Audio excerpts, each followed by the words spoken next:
hari akhir, ya pasti terjadi. Kiamat kedahsyatannya, Yaumuddin bekal yang akan kemudian dibalasnya. Saya penasaran kapan kejadiannya. Oke, suka ada pertanyaan itu kan? Jangankan kita sekarang, dulu pun di zaman Nabi itu sudah ditanyakan. Ya, di hadis riwayat Muslim hadis ke-8 tadi, ya, malaikat yang menyamar puncaknya bertanya, mata sah, kapan kejadian semua itu? Saat semua akan ditanya, saat semua dipertanggungjawabkan, saat semua dahsyat terjadi, kapan kejadiannya? Nah, yang menarik, ketika bertemu dengan kata kapan, itu kalimat diungkapkan dengan saat. Ketika bertemu dengan balasan diungkapkan dengan ad-din. Ya, makanya ketika Anda baca Al-Fatihah 17 kali dalam sehari, Maliki Yaumiddin, itu kalau baca seperti itu, Anda harus tanyakan pada diri Anda, kalau diwafatkan bekal apa yang dibawa pulang? Maliki Yaumiddin, ingat sholatnya, ingat puasanya, ingat macam-macamnya. Itu Abu Bakar, ya, Abu Bakar As-Siddiq, yang pahanya itu tidak sebanding dengan amalan umat manusia, yang dijamin masuk surga tanpa hisab. Itu saat bertakbir begini saja sudah gemetar, menangis beliau. Takut kalau diwafatkan masih belum cukup bekal, ya. Itu Abu Bakar As-Siddiq. Sampai ketika kata Rasulullah, ta'ummu bin nas, jadi imam, karena Rasulullah sudah tidak memungkinkan jadi imam pada saat itu. Kata Abu Bakar, tolong jangan pilih saya. Kenapa kamu protes seperti saudara Yusuf protes gitu ya? Ya, kata Abu Bakar, saya orang yang terlampau banyak menangis, takut yang lain gak khusyuk. Kita bisa bayangkan, itu edih. Tapi ketika bertanya kapan, waktunya jawabannya sama. Baik, Quran surah ke-31 ayat 34. Ini yang sekarang sedang banyak dibahas, ya. Sekolah. Baik. Sa'ah dalam bahasa Arab itu asal katanya sekarang diartikan dengan jam. Jam. Kam sa'ah, jam berapa sekarang? Oke. Baik.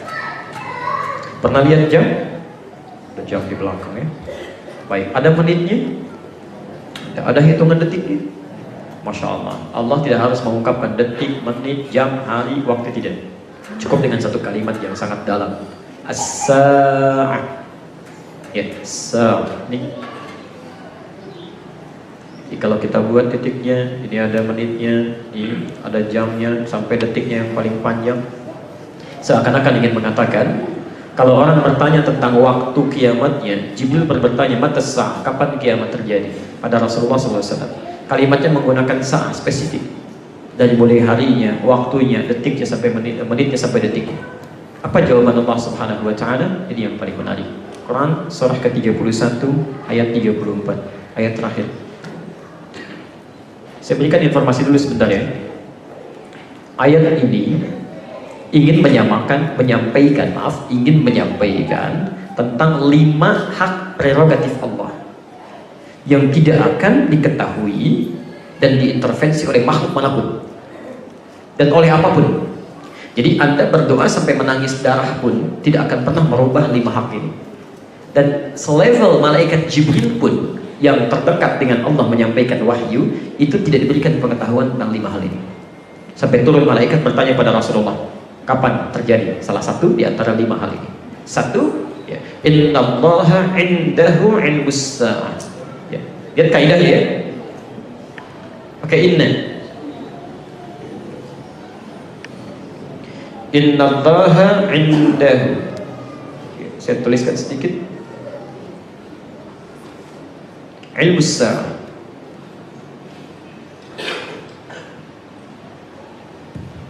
Perhatikan.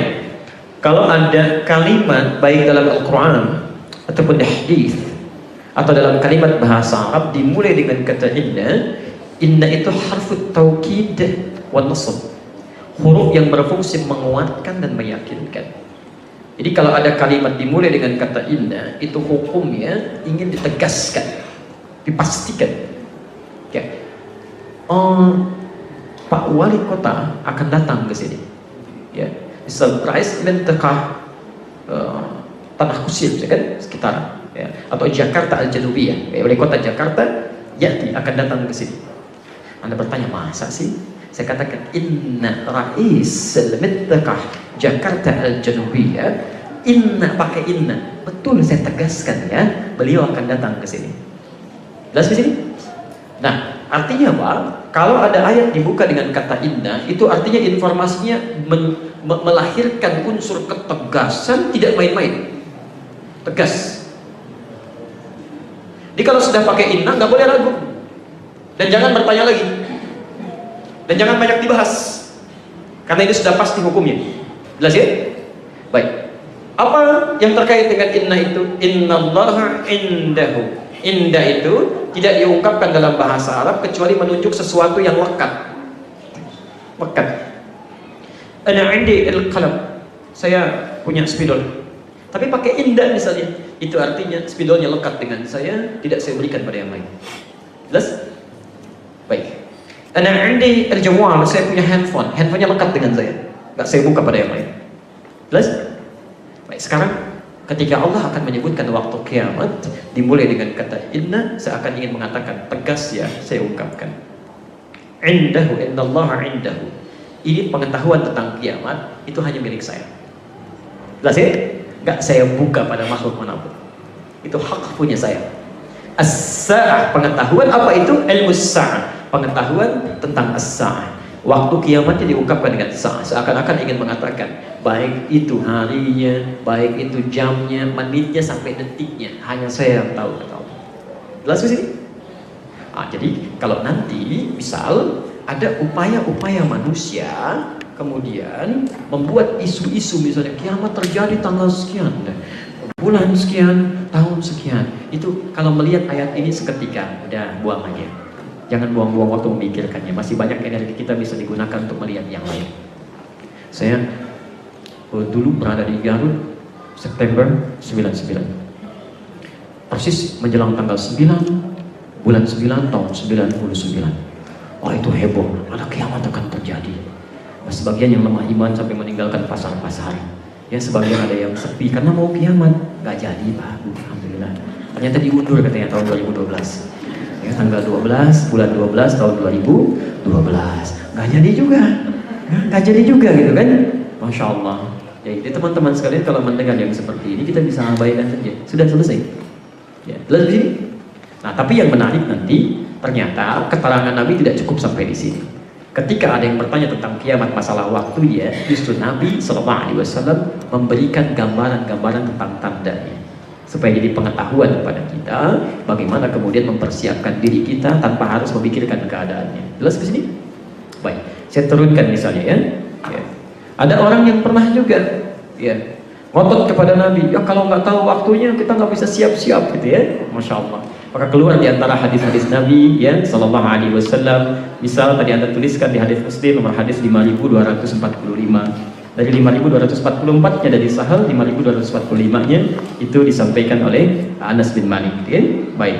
Kemudian nanti di Al-Bukhari juga disebutkan ya, nomor hadis 5278 tadi yang Anda sudah tuliskan di awal. Ya, kalau punya kitab di jilid kelima tadi ya, yang Anda bisa temukan. Nah, teman-teman sekalian,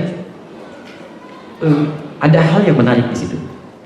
Nabi SAW mengungkapkan dalam hadisnya perbandingan ketika ditanya kiamat waktu, beliau nggak jawab, tapi hanya mengungkapkan perbandingan umur manusia, umat-umat sebelumnya. Ya, ketika disebutkan perumpamaan antara umat Yahudi Nasrani dengan umatku itu seperti orang yang mengerjakan satu pekerjaan satu hari, diupah umat Yahudi, tapi dia hanya mengerjakan sampai siang. Ketika dikerjakan sampai siang, nggak mau kerja lagi, maka dicari orang lain selain mereka, dikerjakanlah kemudian oleh golongan Nasrani, dikerjakan sampai asar, tidak tuntas. Maka ketika tidak tuntas kemudian dititipkan pada orang Islam, dituntaskan sampai selesai dan mendapatkan pahala yang sempurna. Seperti itulah gambaran kehidupan umatku, kata Nabi. Dan aku berharap Allah memberikan setengah hari lebih kepada umatku yang telah menyempurnakan pekerjaan tadi. Baik, dari situ kemudian banyak dianalisis, muncul analisis-analisis untuk memetakan, oh berarti ini gambaran terjadi kiamat. Baik, maka ada yang menuliskan begini diantaranya, saya bahas ya sedikit saja untuk gambaran. Tadi disebutkan umatnya Musa, Yahudi. Umat Yahudi itu kan digambarkan dalam riwayat hidup dalam 2000 tahun. Ya, 2000 tahun sampai ke masa Nabi Muhammad SAW. Jadi umatnya Musa, bukan Yahudinya, umatnya Musa sampai ke masa Rasulullah SAW, ya, itu 2000 tahun. Sedangkan umatnya Isa alaihissalam, Nabi Isa, ke masa Nabi Muhammad SAW itu 600 tahun. Ya, lebih sedikit. 600 tahun lebih sedikit. Sekarang perhatikan. Lalu ada orang membuat rumusan, hitungan-hitungan, pelan-pelan. Jadi kalau dihitung di sini, bisa dari 2000 dikurangi 600 berapa? 1400. Jadi dari masa Nabi Musa ke masa Rasulullah dengan umat Rasulullah, itu perbedaan rentang usianya dikurangi umat Nabi Isa itu 1400 tahun. Jelas? Baik, dari sini kalau kita ingin kurangi lagi, saya hapus dulu sebentar.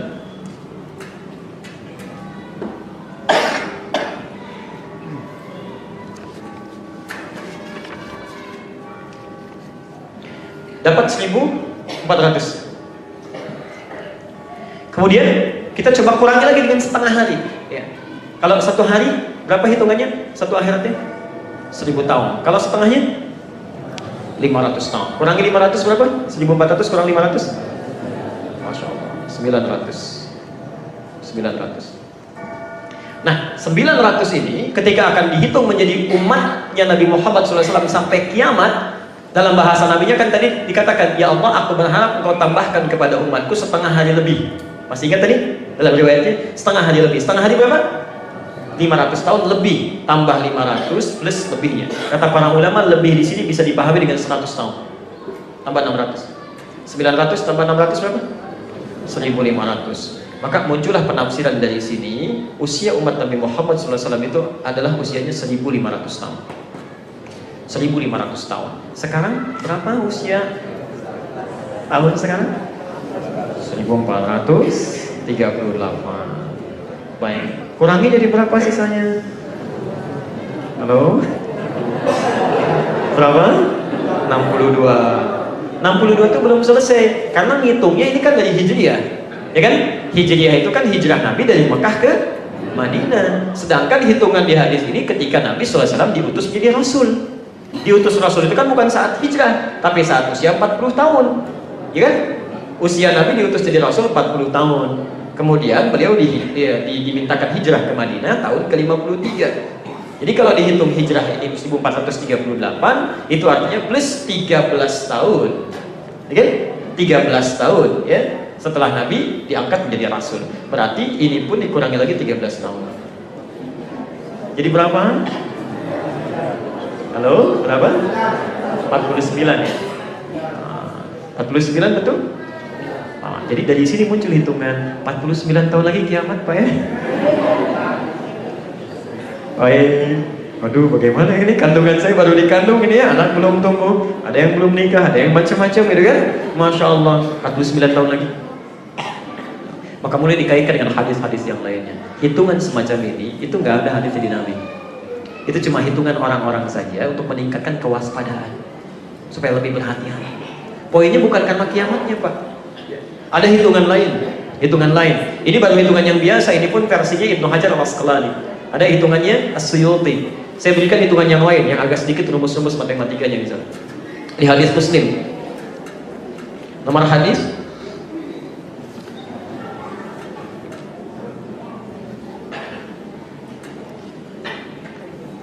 perhatikan dari Anas bin Malik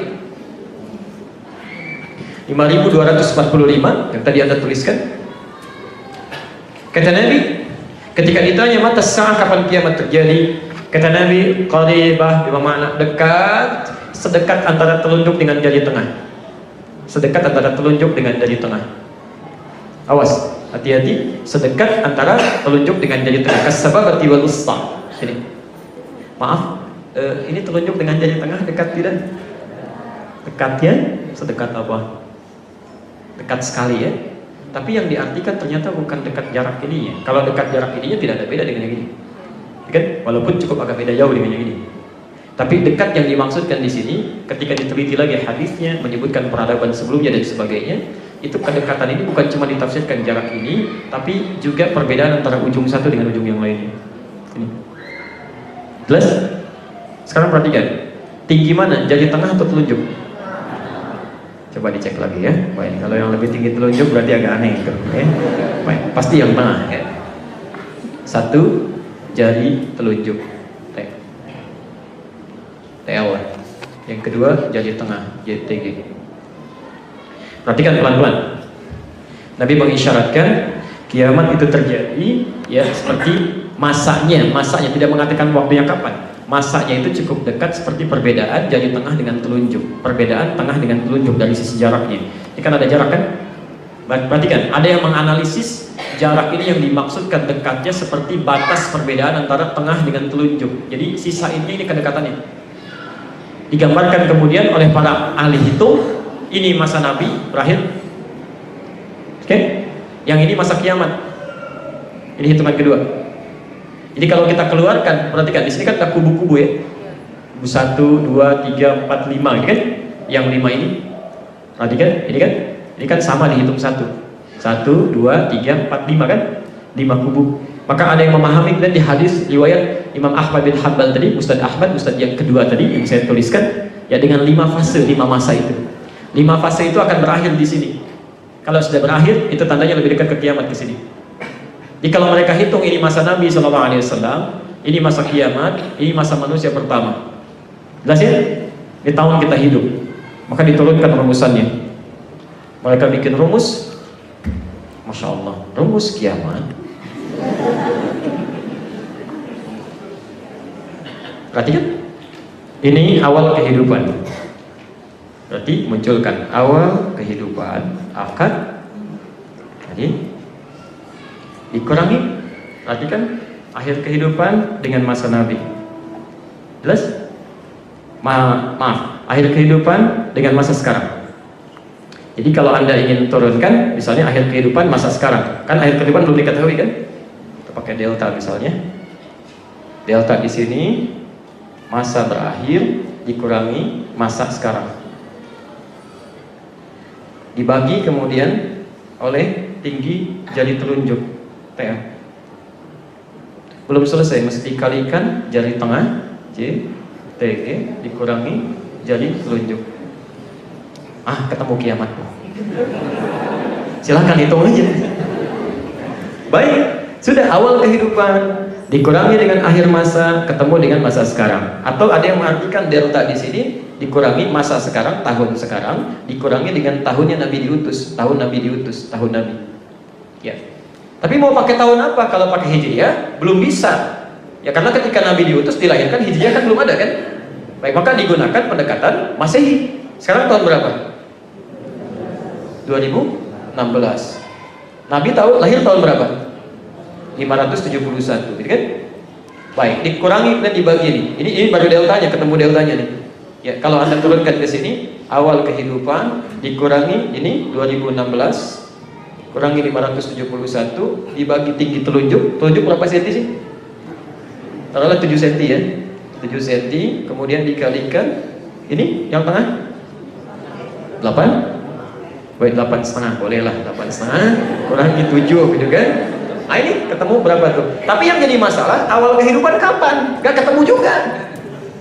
Silahkan ditebak-tebak tuh. Siapa manusia pertama? Adam. Kapan lahirnya? Yang bisa dilacak siapa? Ada yang menyebutkan Homo sapien, ya Pithecanthropus erectus, Homo soloensis. Terus mereka nikah apa enggak gitu kan? Ketemunya di mana? Ini bikin bingung sendiri. Akhirnya habis kita mikirin ini, ujung-ujungnya nggak ke masjid gitu kan? Tahajud lewat.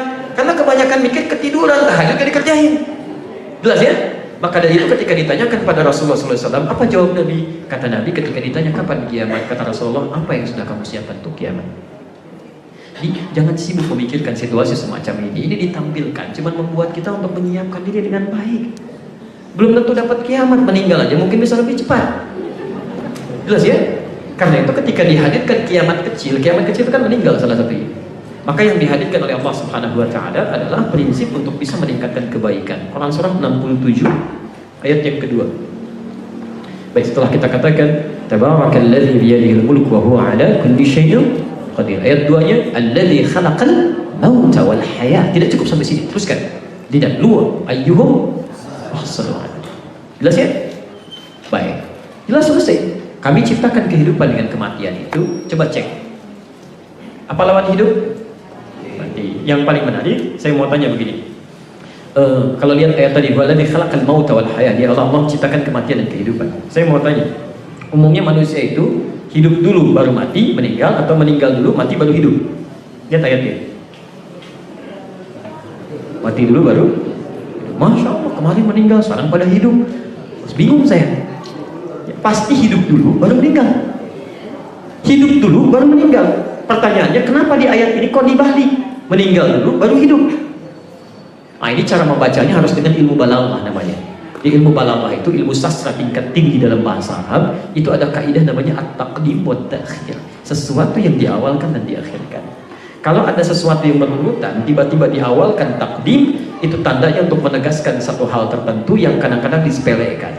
Kalau ada yang diawal dan diakhirkan, itu untuk menandakan orang-orang suka larut di dalamnya, sehingga ingin mengharapkan lebih lama hadir padanya. Kenapa kalimat hayat kehidupan itu diakhirkan? Untuk menunjukkan kesan bahwa pada umumnya manusia itu ingin lama hidupnya, hampir tidak ada yang ingin meninggal cepat-cepat. Itu diakhirkan urutannya. Mau diakhir aja. Mau meninggal 5 menit lagi? Oh tidak gitu ya. Pasti pada umumnya selalu begitu. Pernah ada yang saya tanya, mau meninggal 5 menit lagi? Siap Ustaz, asal dijamin masuk surga. Nggak ada jaminan. Tidak ada. Tapi Anda menduga bahwa harap-harap ingin hidup untuk selamanya didahulukan maut. Kata Allah, maut bisa datang lebih cepat dari apa yang tidak Anda duga. Karena itu, kalau urusan kematian itu, kiamat kecil saja diminta dipersiapkan, apalagi kiamat yang besarnya. Jadi, jangan pernah kita menyibukkan diri untuk membahas sesuatu yang sesungguhnya esensinya bukan itu gitu. Esensinya lebih daripada itu untuk meminta kita menyiapkan diri. Jelas di sini?